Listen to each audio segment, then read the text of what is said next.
Hello, everyone, and welcome to another episode of the Council of Elrond, a Lord of the Rings podcast. On the show today, we're going to be taking a look at the character of Tom Bombadil. Now, if you've only seen the Lord of the Rings movies and never read the books, you may not know anything about this character. But it's also possible that his name rings a bell, because he pops up all the time in Lord of the Rings conversations, articles, and fan forums. His omission from Peter Jackson's Lord of the Rings is one of the biggest points of tension between some groups of Tolkien fans, and he seems to divide opinions so that people either love him or hate him. Today, we're going to look at who he is and why he was left out of the movies. The blade glows blue when orcs are close. So, who is Tom Bombadil and why is he a character that creates such an opinion divide? Dave, can you tell me what you know first off about who Tom Bombadil is and what's mentioned about him in the book?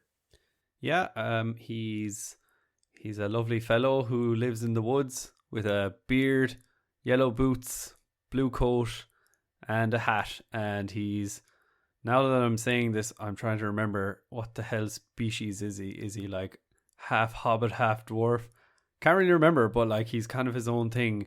And I know he's one of the few characters that's totally resistant to the ring.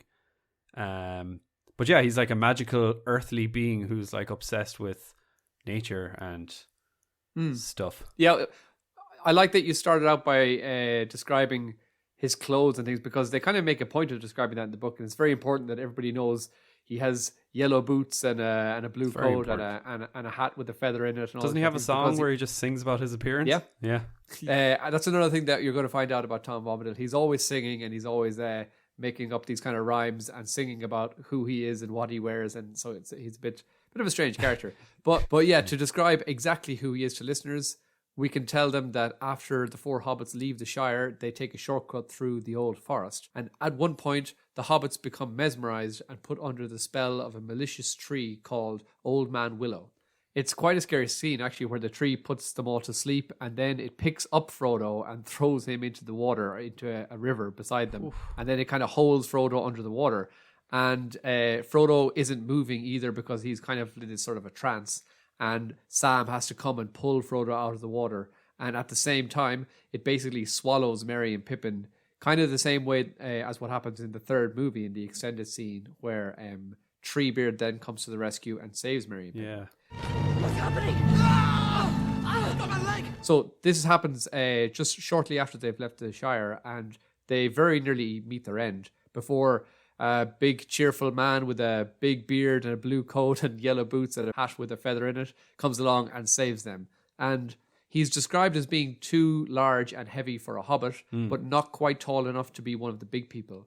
And this is the first mention of Tom Bombadil. So you're right in saying that, in asking yourself, I can't remember who he is, but that's one of the biggest problems about Tom Bombadil. Nobody really knows a lot about him, and he is kind of an enigma. Yeah, he's a strange character, isn't he? Exactly, he is very strange. So that's why there's so much debate and so much discussion about who he is and the significance of his character. So the very first thing we hear Tom say is, "Hey doll, merry doll, ring-a-dong dillo, ring-a-dong, hop along, fall lal the willow, Tom Bomb, jolly Tom, Tom Bombadillo."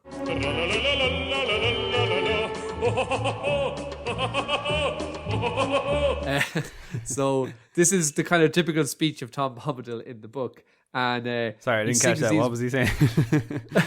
It's just they just don't make any sense. He's just sort of making up rhymes and singing things. Like he says those types of things like hop along, ring along, and then he'll say something like, you know, I'm Tom Bombadillo, my feet are fast, and I am the master, and all these kind of things. Like he does say other sentences that actually make sense. But most of the time he's like Ned Flanders, like on drugs. Yeah, exactly. That's maybe he is Ned Flanders. Maybe that's another theory that we could look into. If Ned Flanders had some long bottom leaf, that's who it would be. Hello, neighborino to the north. I sure like the cut of your gibberish. Oh man, that's good. So he sings a weird song to the tree, Old Man Willow, that has captured Merry and Pippin, and the tree obeys him, and it lets the hobbits go. And then he says, actually to the tree, he says, "Eat earth, dig deep, drink water, go to sleep." Does that ring a bell to you? Yeah, that's Treebeard, isn't it? From exactly. From the Two Towers. Two Towers. No, Return from of the King. third from the From the Fellowship yeah, of the King too. first time. Yeah. So that's in the same scene that where Treebeard comes along and saves Merry and Pippin from a tree. After he tells the tree to go back to sleep and to stop bothering the hobbits, Yeah. he says those words. He says, "Eat earth, dig deep, drink water, go to sleep." So it's obvious that Peter Jackson didn't really have time to put Tom Bombadil and that character into the movies, but he definitely has these little tips of the cap to him, and there's a few things like that in the movies that are kind of he's kind of letting the audience, the people that are big Tom Bombadil fans, he's kind of giving them a little mention of Tom Bombadil there for their All own two kind of you? personal. There's armies of them out there. There are now. hordes of Tom Bombadil fans. So Tom Bombadil is a bit of an enigma, and personally, I can see why he was left out of the movies, because he just doesn't really fit into the story. He is unlike any other character penned by Tolkien. He speaks in silly, nonsensical rhymes and wears daft clothes, but there is something very enticing and engaging about Tom Bombadil.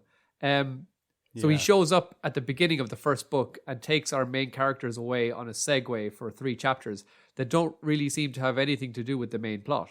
The hobbits stay at his house for a couple of days to rest, where they meet his wife. What's her name? Oh, Goldilocks. Goldberry. Goldberry. Goldberry, Exactly. yeah. Goldberry. So his wife, Goldberry, who is the river woman's daughter, apparently. And many strange things occur during their stay at Tom's house. He saves the hobbits' lives on 2 occasions. Firstly, with Old Man Willow, which I described. Oh, yeah. And secondly, from the Barrow White. The Barrow, yeah. the Barrow, yeah. the Barrow, yeah. So we described that in a podcast before, but again, that was a really kind of scary scene where the Barrow White is this kind of demon sort of thing, kind of like a Nazgul or Black Rider, where they're just these kind of undead creatures. Yeah, and but they're kind of like put sorcery witches as well, with the way that they have the hobbits under a spell. And do you remember we said, were they going to like eat them or something? We don't really know what the Barrow Downs or the Barrow the Whites were going to do. We don't know. Well, I don't know what their intention was, but it's a really cool scene where the hobbits kind of, Frodo wakes up after they've all been kind of put under this kind of spell. It's really cool actually how it's written in the book, because I went back and read those chapters recently, and in both the scene where Old Man Willow, the tree, and the Barrow White, when they both kind of put these spells on the hobbits, it's really kind of a cool. It's really well described in the book, and it's kind of just sounds like Frodo's like wandering around and he doesn't know what's going on, and he hears these voices and he thinks it's the other hobbits calling him, but then the voices kind of change and it becomes this kind of like dark, dirty voice like that's speaking to him, saying like, "Come here." And Frodo, he can't turn around. He's kind of drawn to this voice, and then suddenly he kind of wakes up and he's in a different place, and it's kind of it's really quite scary, these parts. And Frodo said he wakes up and he looks around and he sees all the hobbits are lying on the ground and they look basically dead. Their faces are white. They're dressed completely in white. So whatever the Barrow White did, a bit weird. he changed their clothes. This all happened inside the white van, right? Yeah. Exactly. He gave them these white pajamas, these like white nightgowns. White And candy. also, he says like their fingers were covered with rings, so they were like put jewelry on them, and they were wearing these little like crowns and things. So they're all basically like dead, lying on the ground. Dressing them up like. Weird. They had like little like belts on, and they all had like swords by their sides, but then they all had one long sword lying across all of their necks. Yeah. So that was like it's a pretty scary scene. And then in that scene, Frodo ends up singing a song that Tom Bombadil taught them, which was the Tom Bombadil song. My hair is whatever, my boots are yellow, and that one. I don't know what it was. It was just basically, it's like sending up the bat signal or something. And Tom Bombadil hears the song and he comes along, flying along, and he's like, "I know the perfect song to get you out of this situation." And so he saves the hobbits then again in that situation. And it's during the second life-saving event, this saving the hobbits from the Barrow White's den, that's where they find that the Barrow White had been hoarding all of these treasures and these swords, and Tom gets these swords and he gives them to the hobbits, and that's where they find that's where they end up getting their swords from. And Tom tells them about the power and the history of these swords, and their importance. And and that's, we've already spoken about that before on a previous podcast. So, but that's really cool, isn't it? Yeah, that's class. Yeah, I love. Actually, what you were talking about there really reminded me of Harry Potter, because the willow tree in Harry Potter, they must have stolen that from Tolkien. Do you remember that scene where, I think it's the second Harry Potter movie, when they have the flying car and they crash into the old willow tree, and the tree is just like bashing the car, and it shows up in a few other just movies, flinging the car around, flinging it around. But that's similar. Just having like an old grumpy tree is like some sort of a. Definitely. They must have stolen that from Tolkien. Yeah. Yeah. So anyway, to speak about his background for a moment. You're right, Peter. PETA is an acronym, Peter. No, I'm not. I'm Catholic. So to speak about his background for a moment, Tom Bombadil's background is shrouded in mystery, and it's also one of the most highly debated and discussed topics amongst Tolkienites.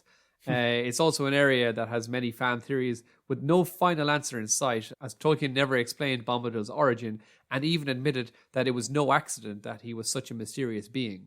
If I read a quote from J.R.R. Tolkien letter number 144, and even in a mythical age, there must be some enigmas, as there always are. Tom Bombadil is one, intentionally. So Tolkien intentionally made this character a bit enigmatic and unusual. Perhaps he wanted it to be a topic of debate. Just throwing a random curveball to everyone. Yeah, kind of just be like, here you go. All of these characters like have their huge histories and their origins, and suddenly I'm just gonna like plop in a little character that doesn't really make any sense and let you guys squabble over it, and then I'm gonna just not give you any information. And exactly, I'm gonna die. I'm not gonna tell anybody. I'm gonna take the secret to the grave. And kind of like when you mentioned that in the Two Towers episode, where he didn't even know which two towers were the two towers. So I like cool. I like that, and I like how he purposely is like, do you know what? I'm just going to screw with fans a little bit here, but again, to bring up the Harry Potter books, it just kind of reminds me of what's her name, J.K. Rowling, who's like, anytime something comes up in the books and fans are like, what the hell, what's this about? This doesn't make any sense. She's like, it was magic. Magic did it. But Tolkien's like, I don't even know the answer. Yeah.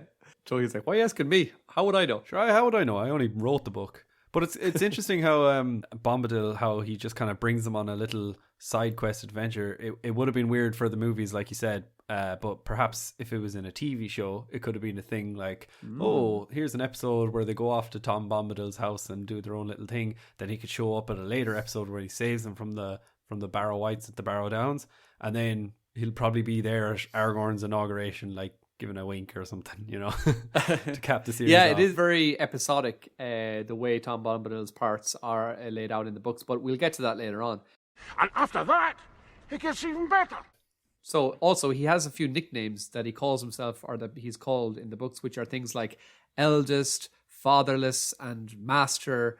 And these were some ways that we see Tom being referred to in the book, to see that he's actually an extremely old and possibly the oldest character in all of Middle-earth. Wow. And he talks about how he was there before the elves, and he was there before the first droplets of rain, and he was there before the seas were curved. And he's got lots of different things where he's going on saying like, I'm really old. Yeah. All right, you guys have no idea how old I am. He just sounds like an old redneck in a pub who just likes to spat on about random stuff like, sure, I've been here before you. You've no idea. You know too. So we know he's a strange, and he's also a powerful being, and he's totally unique in Tolkien's world. He's extremely wise, and he seems to be able to command things like trees and rocks to do what he wants simply by speaking to them. Class. Nothing has power over him, not even the One Ring. And at one point he displays this by putting on the ring, and he does not disappear, but he actually causes the ring to disappear and reappear at will. What? At one point in his house, Frodo puts on the ring, and Tom Bombadil can see him, and he just chats away to Frodo as if nothing else has happened, even though nobody else can see him. So It's kind of like the ring just doesn't have any sort of power over him. Yeah. So that's pretty cool. And then because of the fact that the ring doesn't have any power over him, Tom is mentioned by Elrond during the Council of Elrond while discussing possible options regarding the ring of what they're going to do with it. And Elrond considers giving the ring to Tom Bombadil so that he could guard it. And that in itself shows you the power and respect that Elrond has for him. Wow, yeah. So he was actually known to them as well. I wasn't sure. Was he just on his own? Yeah, well, he he was known to Gandalf, and I'm pretty sure Gandalf during the Council of Elrond he speaks about Tom Bombadil, and then Elrond. I'm not sure if Elrond knew much about him before, but he definitely suggests. I think maybe taking it on Gandalf's advice about Tom Bombadil, he kind of says, "Well, maybe this is a person that we could give the ring to." However, Gandalf doesn't agree with Elrond, and he advises that Tom Bombadil would probably lose the ring because it would be of such little significance to him that he wouldn't understand the importance of the task, and he'd probably just forget about it, or else throw it away. Or give it to Goldberg as a little present. Yeah, he'd probably just all he cares about is like singing and running around the forest and like picking like river lilies and giving them to Goldberg and things like that. He's a total 70s hippie, isn't he?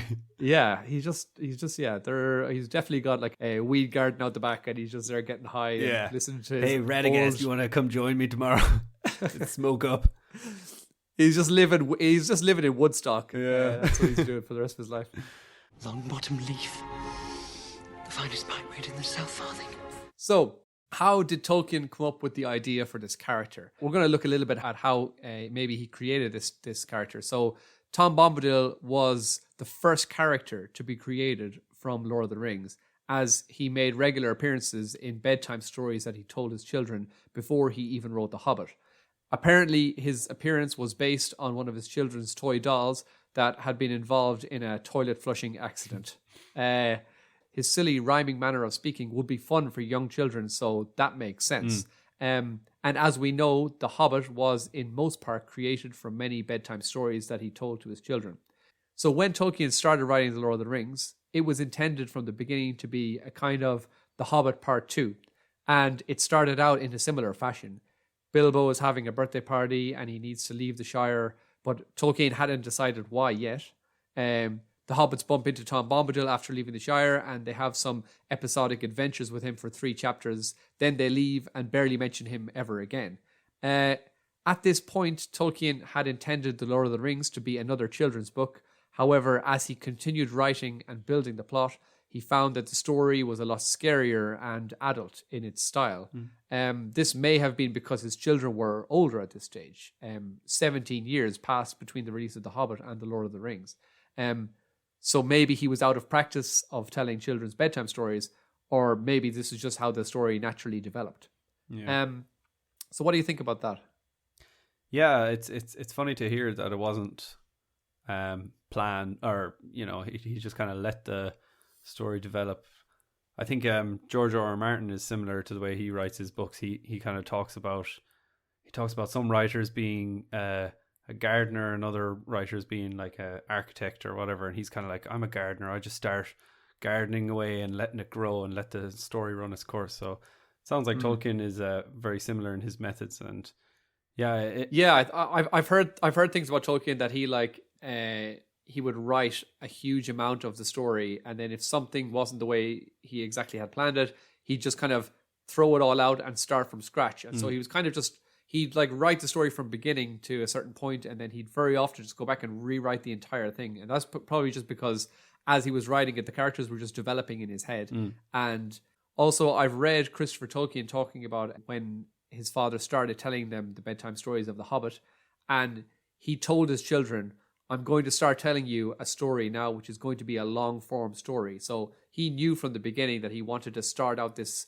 idea of telling them short stories, but they were all going to be part of one long story. And he said that in the beginning, he started describing certain things, and maybe a couple of days later, he'd tell them another part of the story. And Christopher, who was about 4 years old at that stage, he would point out all the continuity errors and say things like, last week you told us that Bilbo's door was this color, and now you're saying that it's a different color. And you said that Thorin's tassels were gold, and now you're saying that they're silver. And so he said that there's a moment where he remembers his father saying, damn the child, and getting up, walking across the room and scribbling down a few notes. And so I think that's kind of a funny... Sauron was created.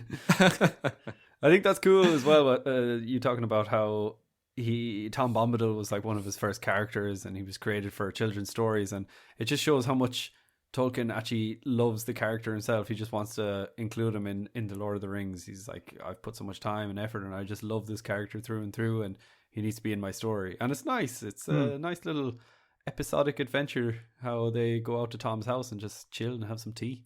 Yeah, exactly. And that part of the book, as I said at the beginning, very often it's either loved by some people or it's despised and hated, and people just don't see the point of that. They're saying, why do we have this weird tangent to the story which doesn't really have anything to do with the plot? But I'm going to talk about that now, which is actually a theory that I want to discuss, which I read recently on a website called polygon.com, where the writer argues that Tom Bombadil is to Lord of the Rings what Stan Lee is to Marvel movies. And by this, he means that he's the kind of character that shows up as a cameo in Lord of the Rings without actually affecting the plot, but more so as a fun inclusion for people who know the character already.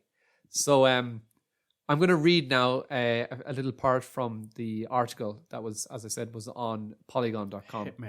Readers have attempted for decades to puzzle out a place for Tom Bombadil in the larger Middle-earth myth, suggesting that he is secretly one of the Middle-earth's gods or demigods. One humorous essay theorizes that he is the Witch King of Angmar on vacation, which is pretty good. No man can kill me. Even readers who like Tom Bombadil must admit that he raises the question, where the hell did this guy come from? So here is where Tom Bombadil came from.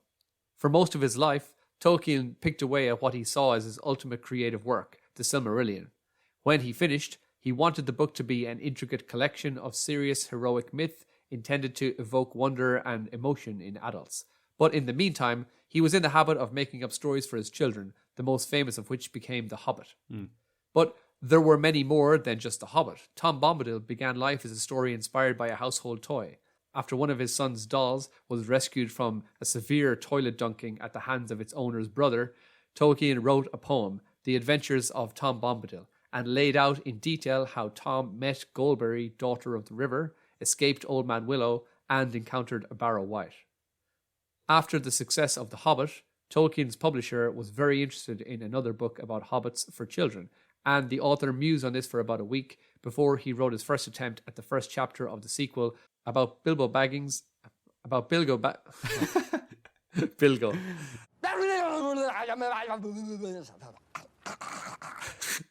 about Bilbo Baggins having a big birthday party just before leaving on a new adventure. The Hobbit is a very episodic tale, likely due to its origins as a bedtime story conceived by a hard-working father. Bilbo encounters trolls, goblins, wargs, elf kings, and even Bjorn the Skin Changer, and passes them by within a chapter or two. There's no real attempt to weave them into a detailed system of world building, and you can see the remnants of Tolkien trying to replicate that format in the opening chapters of The Lord of the Rings, as he peppers the story with strange and relatively unconnected adventures. A black rider appeared to menace Bilbo's nephew, but they were rescued by a friendly farmer. Then they met some elves, and it was only at this point that Tolkien seized on the idea that the ring had been made by the necromancer, a villain vaguely alluded to in the pages of The Hobbit, but who never actually became involved in the plot. The Black Riders were looking for the ring, and Frodo's job was to take it to Mordor and destroy it. Tolkien hadn't even come up with Frodo's name when he inserted Old Man Willow, Tom Bombadil, and the Barrow Wight into the narrative. He had not yet even conceived of characters like Aragorn and Faramir, or even why the necromancer wanted the ring so badly. It was only as he got Frodo and the other hobbits to Rivendell that Tolkien came up with the origins of the ring quest, upgraded the necromancer to Sauron, and realized that this book was a vehicle for his dreams of writing a grand and heroic romantic epic. Deadly. The Hobbit, the popular children's story he'd penned, could be set after the principal events of the Silmarillion. So, to understand Tom Bombadil is to understand that Tolkien wrote the first 7 or 8 chapters of what would become the Fellowship of the Ring as if it were The Hobbit Part 2, a cheerful, simple sequel of adventure, suspense, and gentle asides into its intended audience, children. Which brings me to Stan Lee. Stan Lee is a real comics creator and fictional character who has appeared in nearly 24 Marvel Cinematic Universe movies. In the films, he appears seemingly without any regard for the continuity of time, space, or the average human lifetime. Are you Tony's stank? In playful attempts to make his appearance fit with the rest of Marvel mythology, fans have suggested that he is an immortal, has supernatural powers, or might even be one of the fabled Watchers. The biggest complaint that Bombadil detractors have about him is that he does not feel coherent with the rest of Tolkien's mythology. Tolkien connects almost all of the elements of the early Fellowship chapters to his larger mythology with later additions. The Barrow White encounter is even instrumental to Éowyn's slaying of the Witch King, which we've spoken about before in another podcast. But there is nothing else in The Lord of the Rings like Tom Bombadil. He has weird powers without explanation, and he's completely unconcerned and unconnected with the fate of the ring. But that all makes sense if you think of Tom Bombadil as a cameo. The modern audience understands that Stan Lee is a real person whose accomplishments make him worthy of inclusion in every Marvel movie. He is a reference that everyone is familiar with, and to Tolkien's children, the intended audience for The Hobbit, Tom Bombadil is a reference that everyone is familiar with. In another way, Tom Bombadil actually makes The Lord of the Rings more like a real-world mythology system than not. No way! And this is why it's entirely reasonable that Boyens, Jackson and Walsh declined to include Tom Bombadil in their movies. The cameo didn't make sense anymore because the reference had become the kind of thing you have to read a whole biography of J.R.R. Tolkien to tease out. So, who is right? Tom Bombadil haters or the Bombadil lovers? It all might come down to how you feel about Stan Lee cameos. Well, I love Stan Lee cameos. So, yeah, me too. I think that they're class. But what's your opinion on that article that I said? So what do you think of that idea? Well, I think it's complete. It's silly. Like, it's cool that someone has come up with that theory, but like, obviously that's not what Tolkien was thinking back then. Well, obviously nothing to do with Stan Lee, but he's basically saying that it's the same way kind of that Stan Lee features in Marvel movies now, because everybody knows who he is, and like you see him in the movie, you're kind of going, oh look, there's Stan Lee, and then in like Guardians of the Galaxy, you're like, look, there he is again. He's a totally different person. Yeah, he's doing something but different. Are you saying like Tom Bombadil was famous from other little stories to his kids? Well, that's what this article is kind of saying. Yeah. It's kind of saying that when you read The Fellowship of the Ring, which is kind of like The Hobbit Part 2, and your intended audience, the intended audience of those books, which was children, and back then, as I said, there were more books apart from The Hobbit that were like, for example, there was a book called The Adventures of Tom Bombadil. And so, again, more children's books. So maybe if you're a child and you're reading The Fellowship of the Ring and you read about Tom Bombadil, it's kind of like a cool little cameo of this character that you're already familiar with from The Adventures of Tom Bombadil, which is a separate book. Or maybe his own children reading that and saying, this is Tom Bombadil. We know this guy because he's always coming up in our father's little bedtime stories and things like that. So yeah, I don't know. I think it's cool. Well, I think it's cool, but I do think maybe it started off that way a little bit. But like you already said in this podcast, that Tolkien was kind of a perfectionist, and if he didn't like something, he probably would have gone back and scrapped it. And he obviously liked the material that came out of Tom Bombadil, and maybe that's how it began. It was just supposed to be a little cameo from other books and other stories, but no, maybe there is a little secret. I know you said he's an enigma, but maybe there's a little secret meaning that Tolkien took to the grave, that the purposes of Tom Bombadil. But yeah. Of course, no. And as I've said before, this is just one theory that I thought was cool that I read online, which I hadn't really heard before. It is a cool theory, yeah. But there are Very cool. many theories online about like how he and Treebeard are the same person because they're both protectors of forests and they're both whatever, and also how Peter Jackson actually gives Treebeard some of his lines in the movie, which is kind of a cool like little tip of the hat. If you're a fan of that theory, then you kind of might think, oh, Jackson believes that as well, and so that's why he's giving them those lines. So there's lots of little things, and there's as I said, it's probably the most debated and like talked about or theorized person or character in the whole Lord of the Rings world. Yeah. Probably. Also, yeah, the fact that it was probably based on a toy doll is kind of like that toy doll definitely had like, you know, a blue coat, yellow boots, and like a hat with a feather and a long beard. And I can just picture Tolkien like picking up this doll and just trying to think of a song on the spot to his kids. He's like, hello, I'm Tom Bombadil. I have a blue jacket and boots, and just describing him. And he's like, actually, this is some serious content. Let me write it down. Exactly. Yeah. Interestingly as well about Stan Lee talking about his cameos in the Marvel movies. Do you know which Marvel movie he actually is Stan Lee? He plays himself in? Because he has all these, you know, he's He's Yeah, just yeah. different guys. He's like the mailman. He's like one of the Watchers, and he's different people in other movies. But there is one where he is. I don't know why this one, but the first one that comes to mind is when is it Endgame when they go back in time and he's like Stan Lee from the 70s and he's like driving in a convertible car and he's like, peace, brother, or something like that. I don't know. Well, I don't like he could be, but that's not the one I was thinking That's of. probably not it. Which one is it? It's actually in Fantastic Four. I can't remember. Is it the first one or is it Rise of the Silver Surfer? And it's the wedding of Reed Richards and the Invisible Woman, and he's one of the guests that shows up, and he's like, "Hey, I'm Stan Lee," and he's like, "Sorry, we don't have a Stan Lee here." He's like, "No, it's Stan Lee," and they're like kicking him out. Oh, really? I think that's the only one where they actually mention his name in it. But yeah. Oh man, fun fact. I don't think I've seen the Fantastic Four for years. Yeah. I kind of completely forgot that was like because it's obviously not part of the main MCU movies that were made. The MCU, yeah. More recently, but yeah, that's cool. I completely forgot that he was even in that movie at all. And actually, I think now it's just come to my head. I think I read this the other day that speaking of Fantastic Four, I think Stan Lee talked about the most recent Fantastic Four about how it was so crap or tanked in cinemas. He said the reason it tanked was because he didn't have an appearance in it. So because he wasn't in it. Yeah, I think he's actually said that before. But yeah. Good old Stan Lee. Good old Stan Lee. So Stan Lee is basically Tom Bombadil is pretty much Stan Lee. Yeah, that's what we're going for. He's just making a little cameo in Lord of the Rings and having some little episodic adventures, and then he's with Radagast. He goes away again, never to be spoken about again. From whence he came. The ring cannot be destroyed, Gimli, son of Gloin, by any craft that we here possess. Well, actually, one other thing that we do know about Tom Bombadil is that after the ring was destroyed, and when everybody's kind of going their separate ways, and Aragorn becomes the king, and the hobbits go back to the Shire, Gandalf actually says that his main thing that he's looking forward to is to have a long conversation with Tom Bombadil. Oh, and he has guess how long their conversation is? A year long. I'm going off memory now, but I'm pretty sure they have a conversation for about 2 years. Oh my god!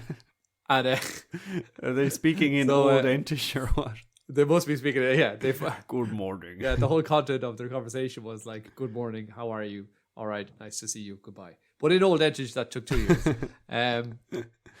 I feel like Gandalf just does the things he does just so he can have a conversation with Tom Bombadil and tell him like, and then I was trapped on the top of Orthanc and this big eagle came. Oh, Tom, I swear, Tom, it was class.